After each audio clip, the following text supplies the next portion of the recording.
Все лодки должны соответствовать требованиям. В Якутии полным ходом идет навигация маломерных судов. И у сотрудников государственной инспекции началась жаркая пора в буквальном смысле. Они проводят ежедневные рейды в поисках нарушителей правил безопасности. В одном из рейдов в окрестностях Якутска побывал наш корреспондент Виталий Абрамов.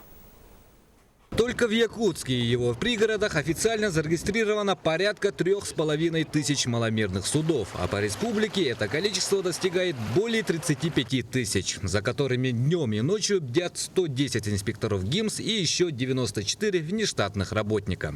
Работа инспекторов заключается не только в проверке документов и в осмотре судна, но и лишним не бывает профилактика происшествий на воде. На реке что может быть самое опасное? Погода, ветер, шторм.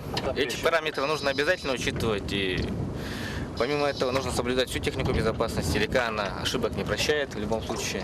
То, что река ошибок не прощает, это верно. С начала года на реках республики произошло 28 происшествий, при которых погибло 25 человек и еще 5 числятся пропавшими без вести. Большинство несчастных случаев происходит по вине самих пострадавших. И если бы они соблюдали технику безопасности, то вполне могли бы остаться в живых. Нарушает правила эксплуатации судов, нарушает нормы пассажирской безопасности, своей личной безопасности.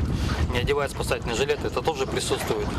Даже бывает такое, что даже опытные судоводители, порой уже исходя из своего опыта, уже просто начинают лениться и не одевать спасательные жилеты, что, конечно, не рекомендуется ни в коей мере. В идеале, кроме спасательных средств, в лодке должно иметься практически все, что и в автомобиле, начиная от огнетушителя и заканчивая запаской. В этом случае речь о запасном винте. Также хочу напомнить, у нас имеется ЧК.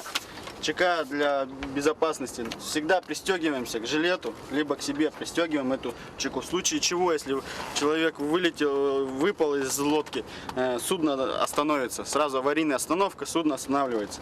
Также должны быть габаритные огни. Включаем габаритные огни, горят габаритные огни. В случае плохой видимости ты должен себя обозначить на реке.